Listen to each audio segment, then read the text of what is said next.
messieurs, soyez bienvenus dans notre studio Ndar TV. Ndar, s'agissant de regarder, mais surtout de comprendre et de s'affirmer. Regardez, comprendre, mais méditer et surtout, ne vous trompez pas en tirant la conclusion. C'est par là que l'on s'affirme. La conclusion. J'aurai l'honneur de vous présenter deux émissions, le serviteur de la grande nation, deux émissions à votre portée, à votre science, permettant à vous, chacun depuis de sa demeure, de tirer ses conclusions et surtout très avancées. S'agissant de la première, consistant à inviter des imams, de savants, et l'émission elle-même s'appelle Entre élites. Cette émission Entre élites, vous aurez l'occasion de voir ses succédants, les imams, les pasteurs, les intellectuels universitaires, et dans des diversités d'intellectuels, vous le verrez. C'est situé rien que pour vous alimenter, vous donner des visions pointues dans le regard, permettant à chacun d'entre vous de se faire lui-même ses propres analyses. Ça s'appelle prise des responsabilités.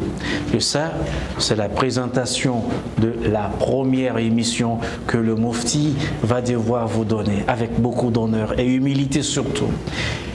La deuxième émission s'appellerait aussi Le Savant, les propos de savants, présentés uniquement par le Moufti et qui consistent sur beaucoup d'autres choses, les chroniques des religions, les historiques des faits, mais le Coran, la Bible, la compilation du Coran, la vie du prophète, le prophète de l'islam, tout le prophétat, la prophétie, et cela se fera sans condescendance, croyez en moi.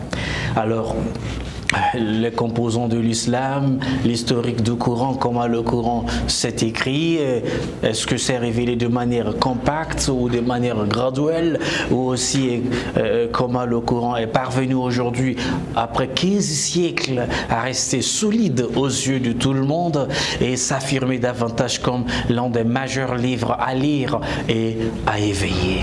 Cela, nous allons entrer dedans, surtout avec beaucoup de précision. Vous aurez l'occasion de témoigner vous-même, à vous d'affirmer. Ça, c'est le Coran.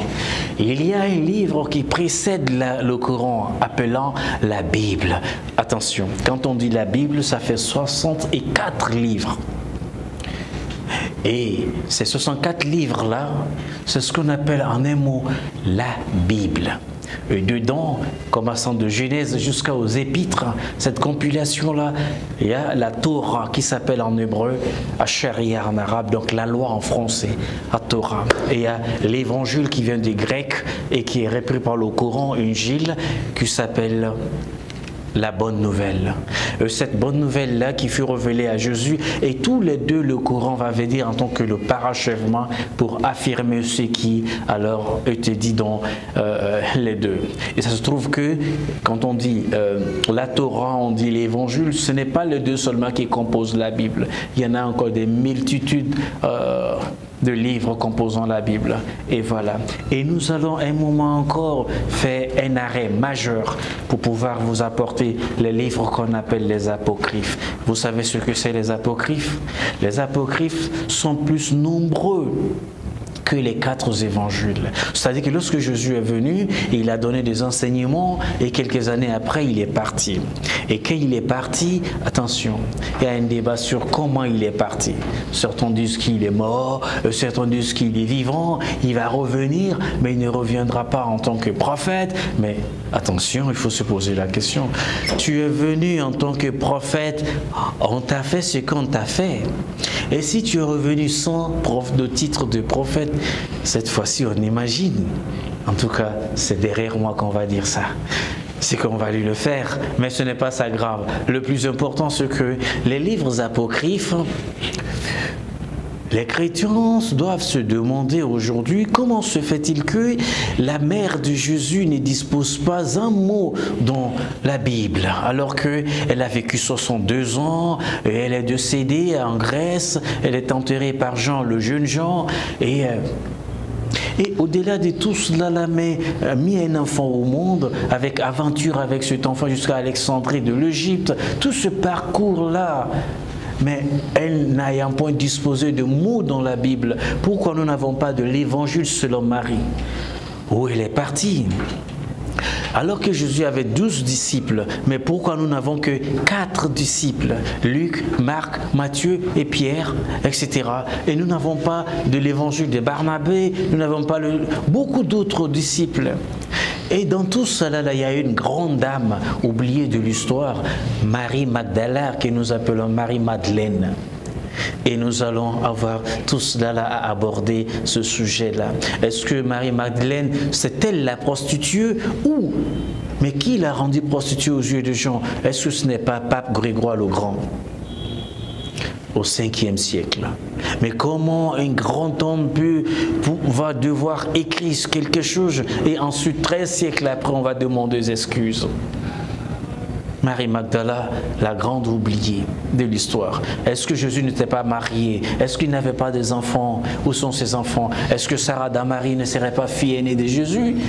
Que vous aurez à choisir votre chemin.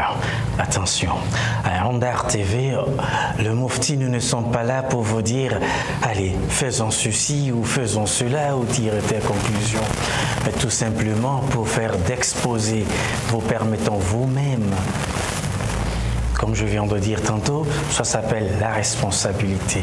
Vous tirez vous-même votre conclusion et c'est dans cette conclusion-là que vous saurez quel est le chemin à faire. Multitude d'épreuves d'une grande densité, d'une sublimissime vision pointue, vous permettant vous-même de vous situer. Et c'est ça, Ondar TV, notre nouveau regard vers notre nouvelle pensée et surtout vers notre nouvelle affirmative. Ça s'appelle l'identité Ondar. Et cela, vous allez travailler dur. Mais chaque heure, vous devrez être là. À chaque heure, vous devrez être là pour apprendre davantage à conjuguer les choses avec Ondar. Et voilà comment nous y sommes. Donc en résumé, nous allons parler de la Bible, du Coran, de l'historique, des choses de chaque document, de tout. Et des intellectuels se succéderont. Et le Moufti vous donnera l'historique de la vie des prophètes, Ésaïe, Jésus, Mahomet, Ismaël, Isaac et tout cela-là. Et toutes ces multitudes de prophéties qui furent envoyées donc à l'humanité. Voilà d'une manière très simple mais brièvement et nette. Vous allez vous-même observer. Nous vous remercions pour votre attention. S'agissant de Ondar TV, votre nouveau regard. Un regard qui vous amène vers la sommité de la pensée, en quel l'homme affirmera son être, son soi-même. Chaque Malien, dans quelques instants, va apprendre à dire à lui-même « Je suis Ondar » parce que édifié. Je l'ai regardé, je l'ai écouté. Je l'ai entendu, j'ai médité et voilà que je lui redonne le fruit. Et nous allons aller en interactivité. Vous allez à un moment appeler pour nous dire ce que vous pensez de nos émissions et surtout entre Élite et le Moufti. Je ne vous ai pas dit les élites et le Moufti. J'ai dit entre élites. Ça s'appellera entre élites. Apprenons ce nouveau mot-là. L'émission, elle s'appelle Entre élites. Les savants vont venir. Mais seule émission que le Moufti lui-même présentera s'appellera seulement le Moufti. Et donc vous aurez en ce moment-là d'apprendre surtout la réflexion. À 442 fois, le Coran demande à l'homme de réfléchir. Et c'est pourquoi ceux qui voient, attention, il y a deux fois, des façons de voir. La vision de l'œil et la vision de l'esprit. Le Coran dit « Olil absar ».